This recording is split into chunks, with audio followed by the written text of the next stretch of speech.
Hello, dear Chairman. Thank you for the invitation to participate at the meeting EBC 2021. This is my pleasure, and I'm going to present the following topic with the title Outcomes of Predefined Optimization Criteria for Intravascular Ultrasound Guidance, so that name stenting. We need to optimize the most the results of PCI-led MAME, and IBUS plays a crucial role in this regard.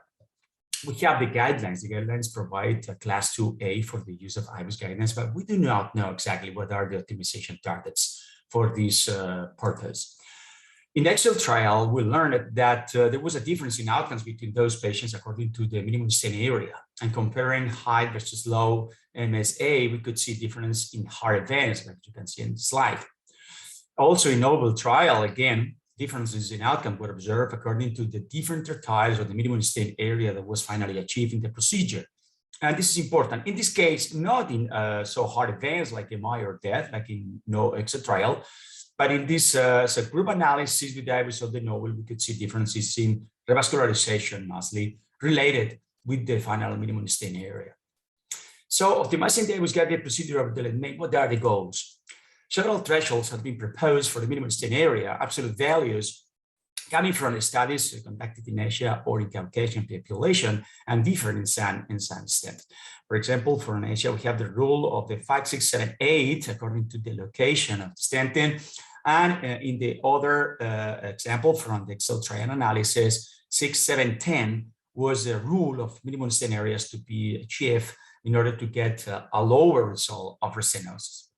But we have proposed and published a different approach with this optimization criteria, not only attending to the minimum stain area, but to other even aspects or parameters, and not using absolute values for minimum stain area that are so relative depending on the patient characteristics and the profile, the demographics, etc. And I'm going to describe you this protocol. We compared the results in our cohort of patients in our hospital in which prospective protocol was applied for IBUS guidance with a pool of patients coming from registries conducted in Spain with LEDMAME treated with drug-eluting stents. Finally, we get some subgroups, we matched those groups, and then we could compare first the IBUS Pro group, which is a group of 124 patients with an IBUS protocol applied for PCI guidance LEDMAME. The other was 124 patients with IBUS guidance, but without specific targets or a specific protocol, and 124 patients just with angiographic guidance. The optimization in the prospective group in our institution was as shown here. For ostial, we were looking for expansion more than 90% of the distal reference lumen. In those cases with funnel-shaped LEDMAME, this was downgraded to 80%. And also other aspects to pay attention were complete apposition, no proximal stent deformation, and stent ages, no plaque burden, and dissection hematoma. For distal, in the provisional stenting technique, the expansion of the stent should be not more than 90% of the proximal reference lumen, 80% in case of tapered LEDMAME. The stent expansion in the single stent implanted to LAD in most of the cases, to CERC in less cases, should be more than 90% of the reference lumen in this vessel. And finally, again, to check complete apposition, stent deformation in the proximal edge, or the distal stent edges with the plaque burden, absence of dissection hematoma. When two stents are implanted, then it's very similar. We look for 90% in the LEDMAME, 80% in tapered LEDMAMEs. For LAD and CERC, in those cases, more than 90% of the reference lumen, and finally, again, other aspects to take into consideration. This is an example of LEDMAME disease, distal and disease. And finally, stents are implanted, different steps are followed. There is an intermediate examination with IBUS, final examination again, and we can finally make the checklist. And we could see that there was a full LEDMAME coverage, expansion 97% at LEDMAME level, symmetry neocarina, and more than 90% expansion at both levels, LED and CERC, in these two stents technique. The IBUS findings demonstrated that with the protocol, the specific protocol we applied, we get larger lumen in LEDMAME, LED, and CERC, and more criteria for optimal expansion are met regarding expansion, apposition, plaque burden at the stent ages, etc. And this is reflected in outcomes.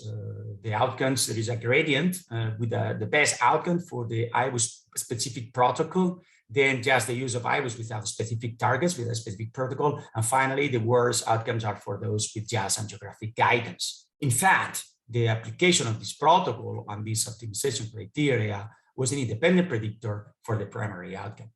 We need to demonstrate all these benefits of IBUS guidance in a big and important trial. And this is what we are doing now with the optimal trial, which is enrolling right now patients. We are clearly over 250 patients included so far in Spain, Italy, and UK.